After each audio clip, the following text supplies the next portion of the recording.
Bonsoir frères et sœurs. Bonsoir car c'est la nuit pour moi. J'espère que tout le monde va bien, que tout le monde se porte bien. Je voudrais partager quelque chose que je viens d'étudier, d'approfondir. Après des mois et des mois d'épreuves, des périodes très difficiles, et avec des songes, des visions, le Seigneur était toujours là pour nous éclairer, m'éclairer chacun. Il a éclairé chacun, en fait, dans la situation où il était. Il y en a qui ont vu plus loin, il y en a qui ont vu moins loin l'épreuve. Mais aujourd'hui, en fait, le sujet, c'est l'épreuve. Pourquoi on passe dans des épreuves? Pourquoi on passe dans des épreuves? On va lire Jacques, chapitre 1er, à partir du verset 2 jusqu'à 4. Jacques chapitre 1er, versets 2 à 4. Mes frères, estimez comme une entière joie quand vous rencontrez diverses tentations, sachant que la preuve de votre foi produit la persévérance. Mais que la persévérance est une œuvre parfaite, afin que vous soyez parfaits et complets, ne manquant de rien. Je remercie le Seigneur vraiment pour sa grâce qu'il nous fait, pour sa parole, pour le temps, pour la sagesse, pour la vie, pour nos familles, pour le travail, pour la santé, pour tout, et même pour les épreuves qui nous font grandir. Merci Seigneur pour tout ça. Merci Seigneur pour tout ce que tu fais dans nos vies. Guide-moi Seigneur et ouvre-moi l'esprit ainsi qu'à mes frères et sœurs. L'esprit de comprendre Seigneur.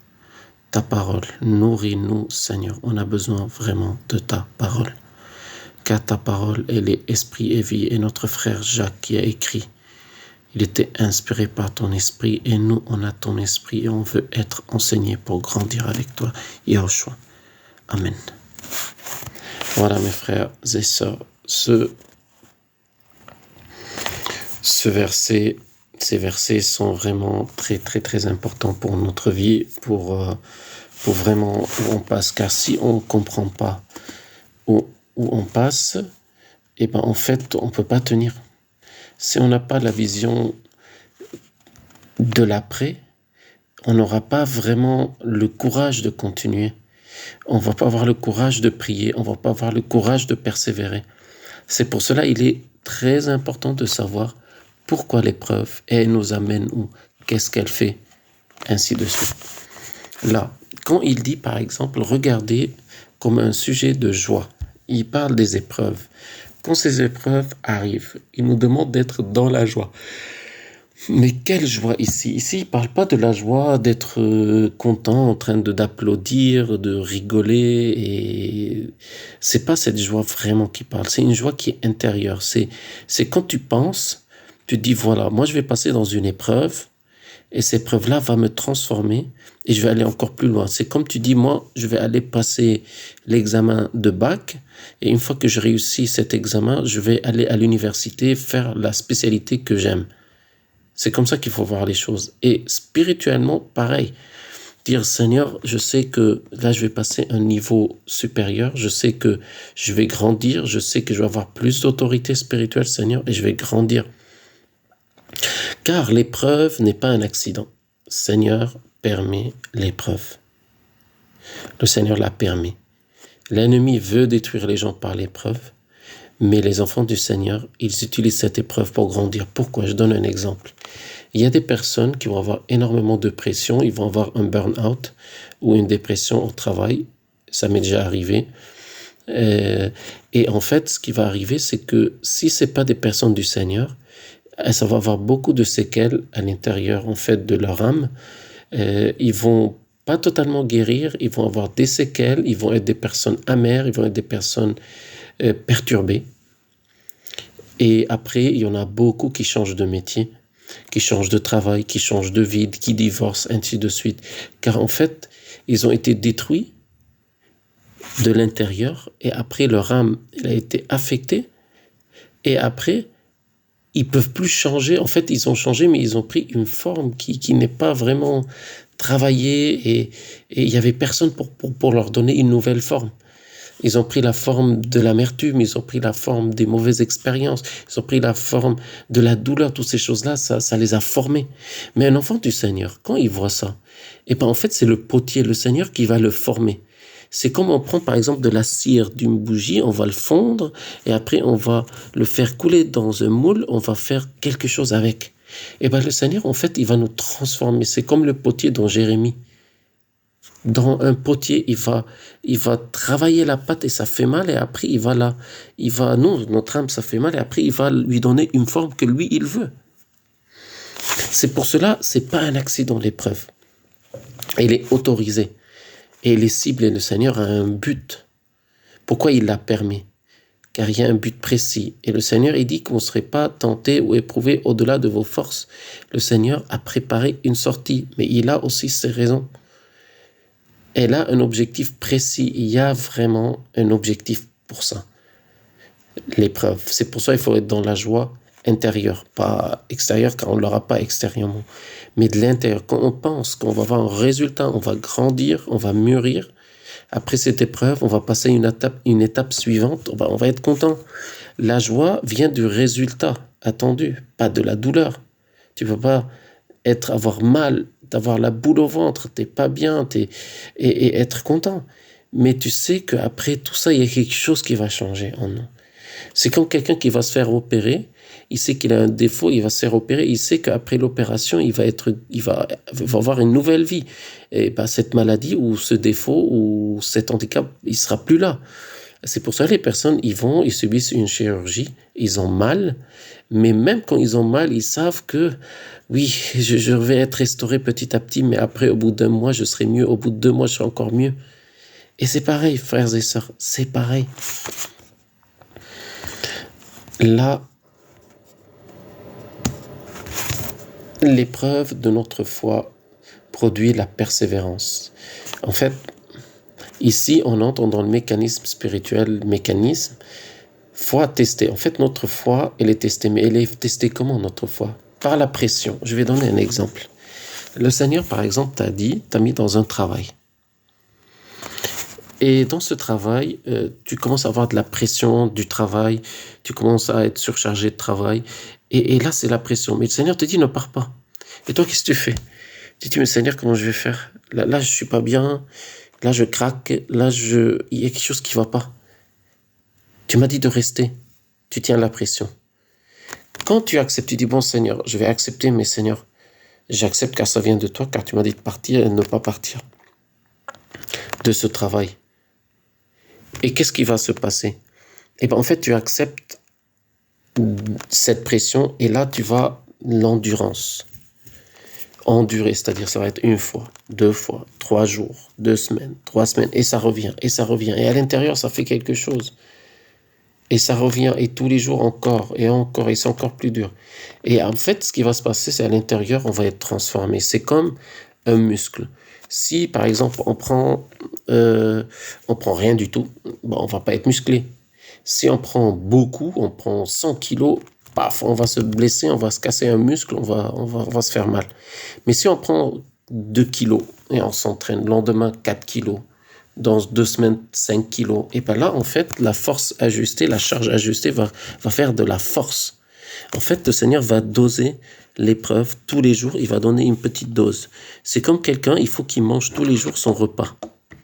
Oui, tous les jours, on a besoin de manger, par exemple, 1800 calories, ou si dans un seul jour, on prend 20 000 calories, on meurt.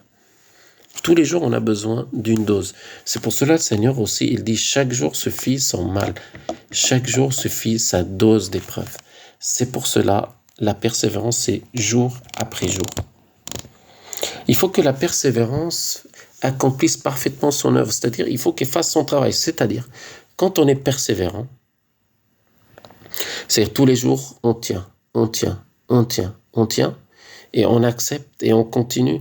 Et ben en fait, il y a un travail dans notre âme dans notre caractère qui est en train de se passer. Et il y a beaucoup qui échouent ici. Pourquoi? Car ils ne tiennent pas jusqu'au bout. Car le Seigneur, il a dit que vous ne serez pas éprouvés au-delà de vos forces. Il nous a donné la force pour tenir. Tous les jours, quand on prie, on passe du temps avec lui, il nous fortifie pour tenir, pour aller jusqu'au bout. Et c'est un manque de foi si on ne va pas jusqu'au bout. En fait, il y en a beaucoup qui veulent, comme c'est noté, ils veulent que l'épreuve s'arrête trop tôt. Ils sont fatigués, ils sont chargés, mais ce n'est pas le but de l'épreuve. Le but de l'épreuve, en fait, c'est de tenir debout sans savoir quand ça va s'arrêter. On sait quand ça va s'arrêter, mais ce n'est pas le sujet. Tu t'intéresses plus quand ça va s'arrêter, tu tiens ferme. Regardons par exemple Shadrach, Meshach et Abednego, quand ils étaient dans le livre de Daniel, quand ils étaient dans le feu. Ils étaient dans le feu, mais ils n'ont pas cherché à sortir du feu rapidement. Ils sont restés dans le feu.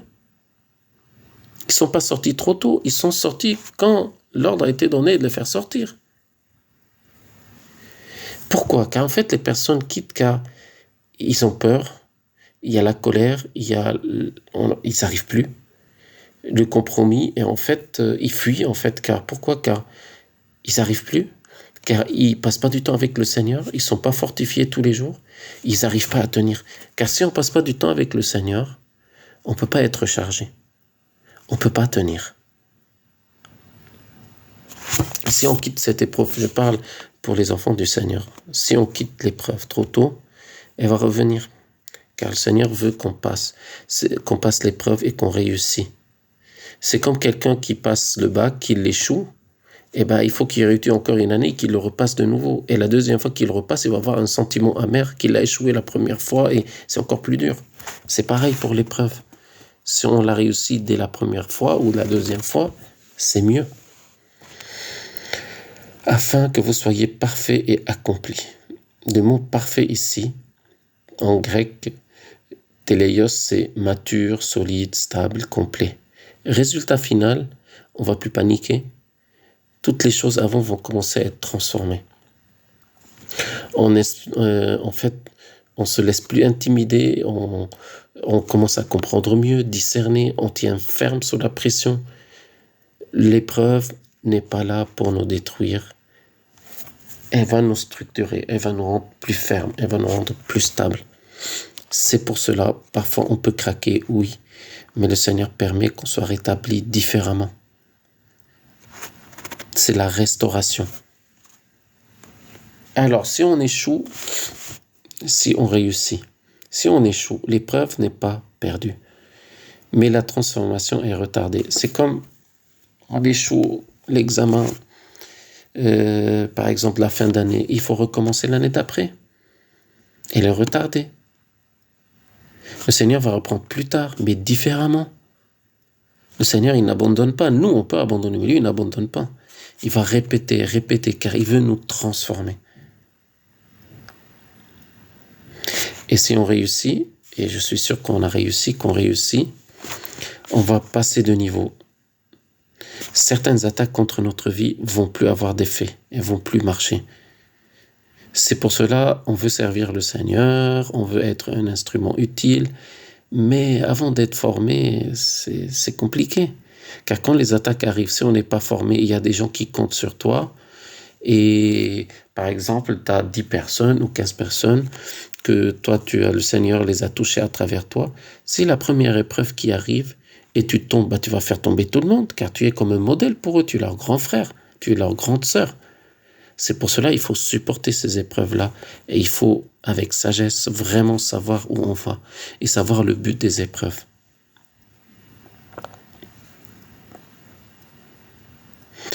Tu vas augmenter en autorité spirituelle, ton âme va être plus affermie, mon âme aussi, notre âme à tous.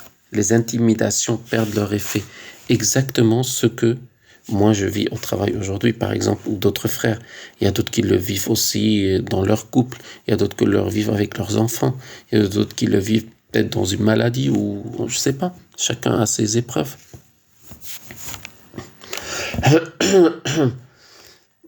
Alors, application directe à la situation. Moi, j'ai vécu une pression, comme nous tous, on a vécu l'injustice, la peur. Moi, je suis passé par une dépression aussi. Mais je suis sorti assez rapidement et mais vraiment merci Seigneur. Mais aujourd'hui, je n'ai plus peur. J'écris, je confronte, je discerne, je tiens légalement et spirituellement. C'est accompli en moi. En fait, moi, j'ai remarqué qu'il y a beaucoup de choses qui ont changé en moi. Beaucoup de choses, vraiment. Et je suis plus affermi, en fait, pour personnellement. J'ai eu plusieurs épreuves en même temps. Beaucoup d'épreuves. Il n'y a pas que travail, il y a autre chose encore. Et tout est en même temps. Et c'est compliqué, frères et sœurs, je le sais, c'est pas facile. Ça fait mal. Ça fait très, très mal. Le Seigneur Yeshua savait qu'il allait être cloué, savait qu'il allait être frappé. Et il l'a été à la croix. Il l'a été car il était prêt. Et il savait que, en allant à la croix, il allait vaincre les puissances démoniaques et il allait nous libérer de nos péchés. Il allait ressusciter. Il le savait. Mais il a été quand même le plus dur. Ces heures qu'il a passées de souffrance. Nous aussi, ces jours ou ces semaines qu'on va passer, c'est pas de la même intensité du Seigneur, c'est pas le même niveau. Mais ce que je veux dire, c'est des temps qu'il faut vraiment persévérer pour grandir. Pourquoi certaines ne sortent jamais du cycle des épreuves, même en priant, même en croyant dans le Seigneur? Un cycle spirituel, ce n'est pas une punition, ni un hasard, ni une malédiction automatique. C'est une leçon qu'ils n'ont pas digérée, intégrée. Le Seigneur ne répète pas les choses pour nous embêter ou pour nous fatiguer. Il répète pour nous former, pour qu'on apprenne. Pour que quand on va être utile dans sa main, que certains défauts, en fait, certaines choses, si elles ne sont pas travaillées, l'ennemi va utiliser et il va nous faire tomber. Et après, c'est compliqué. C'est pour cela, quand il parle de la maison construite sur le sable, la maison construite sur le rocher, c'est ce qu'il dit le Seigneur. Il faut qu'on construise sur le rocher, sur la parole du Seigneur.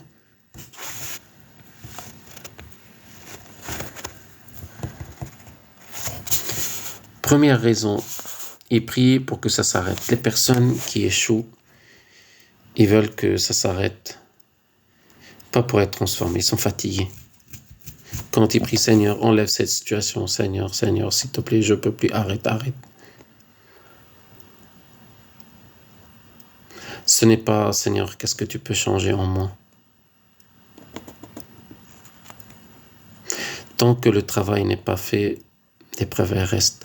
Et si on voit le Seigneur, quand il était venu marchant sur la mer, il y avait une tempête et il marchait sur la mer. Et il a dit à Pierre de venir. Pierre, il est venu. Si on remarque quelque chose, le Seigneur n'a pas calmé la tempête avant que Pierre marche sur l'eau. Pierre, il a marché sur l'eau, mais il voyait le vent, il voyait la tempête. Le Seigneur aurait pu calmer la tempête. Il l'a déjà fait, on voit dans la parole.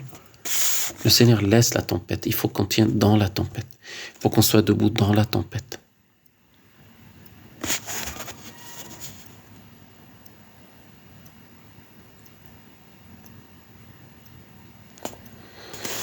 Voilà. On réagit charnellement. Colère, peur, fuite. On abandonne. Si c'est au travail, on abandonne le travail. Si c'est dans un mariage, les personnes, ils abandonnent le mariage. Ils divorcent ou ils se séparent. Essaient de se justifier. Ah, moi, c'est à cause d'elle, c'est à cause de lui, c'est à cause. Non. Et il y a aussi parfois des décisions qu'on peut prendre qui sont compliquées, en fait, qui peuvent nous amener très loin du Seigneur et même perdre son appel. Par contre, les vrais enfants du Seigneur, qui ont été élus, ils sont attachés, liés par l'Esprit. Ils savent, même s'ils crient, même s'ils font je ne sais pas quoi, c'est un truc qui se fait. Les vrais appelés du Seigneur, ils savent qu'ils ne peuvent pas fuir. Ils vont peut-être râler, peut-être ils vont faire quelques jours, quelques semaines, mais la finalité, ils vont revenir. Ils vont se taire et ils vont dire, Seigneur, j'ai pas le choix pour grandir avec toi, je suis obligé de passer par là. Et là, maîtrise, silence stratégique, endurance, obéissance, vérité posée, calmement. Voilà, c'est le but.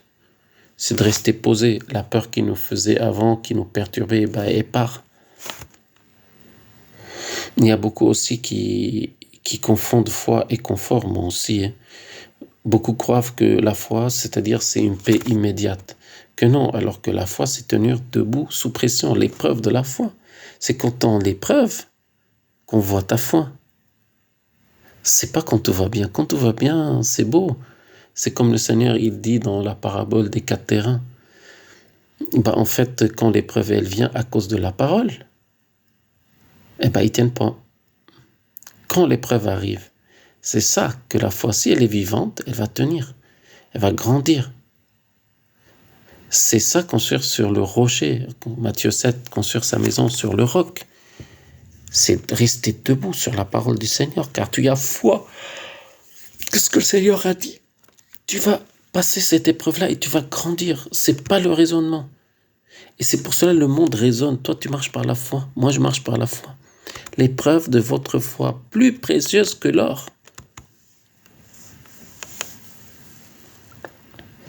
Le Seigneur ne va pas enlever la pression tant que la foi ne tient pas debout dedans. C'est le but, c'est qu'on puisse tenir les épreuves, tenir la pression. Et il y en a beaucoup, par exemple, si c'est 3 mois d'épreuve, au bout de 2 mois, ils craquent. Il faut continuer. Il y a la fatigue, découragement, solitude, incompréhension. Mais l'histoire de tout ça, à un moment donné, on va quand même marcher avec la fatigue. Le Seigneur donnera du repos. C'est pas le problème. C'est pour cela, parfois, il y a un burn-out ou quelque chose comme ça. Les personnes partent en maladie. C'est une forme de repos. Et oui, mes frères et sœurs, c'est une forme de repos. Il y a le découragement, mais pourquoi? La solitude, La solitude, c'est pour compter que sur le Seigneur. Yeshua, il a dit, vous allez tous m'abandonner, mais je ne suis pas seul, car le Père est avec moi. Là, tu vas prendre la solitude et tu vas passer du temps avec le Seigneur. Tu vas être incompris. Tu vas être découragé, mais malgré le découragement, malgré l'injustice, malgré les gens ne te comprennent pas, tu persévères. Tu persévères, tu continues, tu dis Seigneur, c'est pour toi que je le fais. Je le fais par la foi. Et c'est comme ça qu'on perce.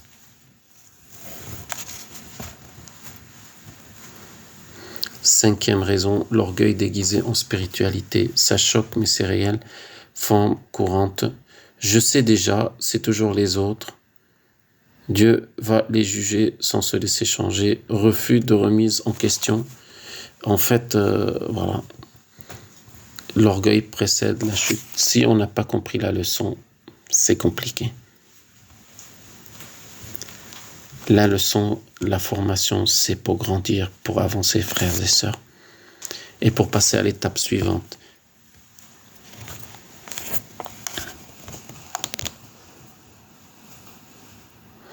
Le Seigneur ne libère pas quelqu'un avant qu'il puisse porter la liberté. La liberté de quoi? La liberté de la peur des gens, la liberté de certaines choses de sa vie. Si on n'est pas libre, si le Fils ne nous affranchit pas, on ne peut pas être libre. Le Seigneur nous affranchit spirituellement de certaines choses, mais il faut que notre âme suive. Si tous les jours nous affranchit et le lendemain, l'âme, elle est faible et on retombe. Une fois qu'il nous a affranchis, il faut qu'il travaille notre âme. Et quand il a travaillé notre âme, une fois affranchi, on peut tenir.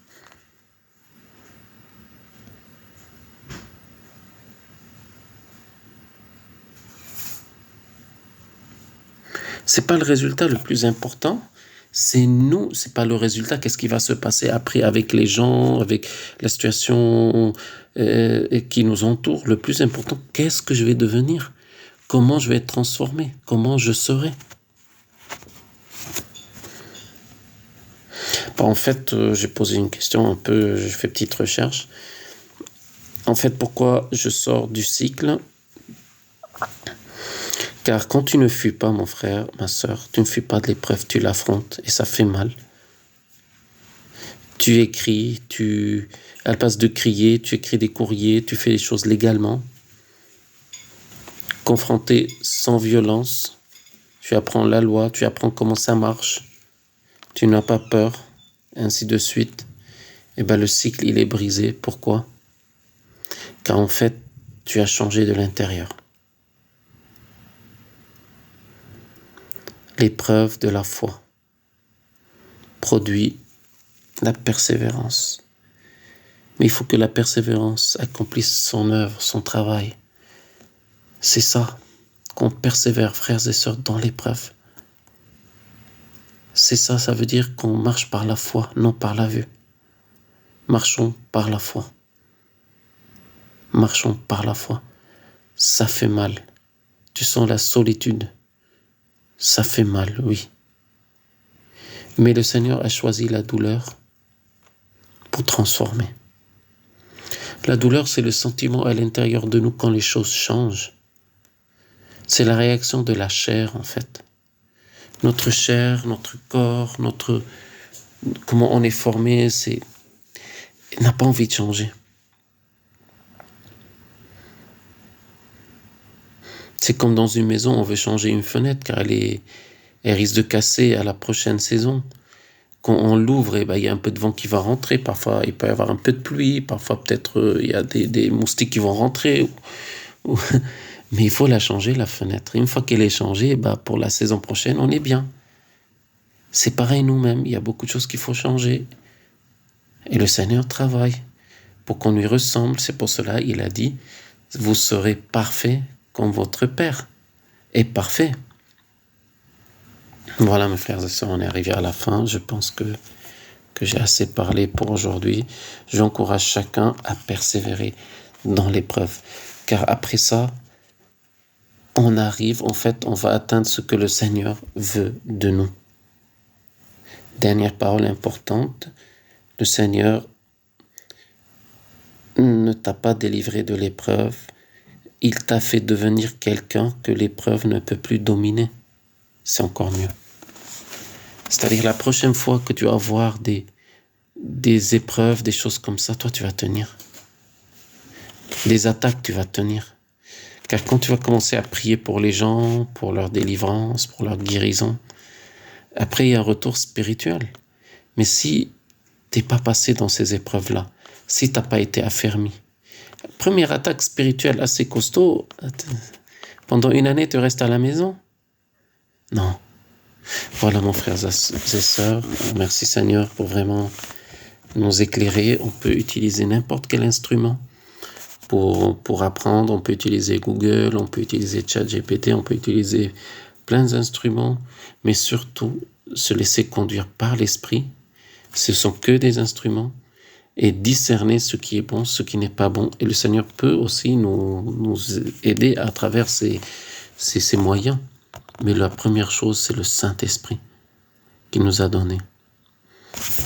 Bonne journée ou bonne soirée à tous et soyons encouragés et dans une joie intérieure, sachant que l'épreuve que je vis, l'épreuve que tu vis, c'est pour t'amener plus loin avec le Seigneur. Comme Joseph, il est passé par... Ses frères l'ont vendu, ils voulaient le tuer. Il est passé en Égypte, il s'est fait accuser faussement, était en prison, mais après, il est rentré dans la gloire. Bonne soirée mes frères, bonne journée mes frères et sœurs.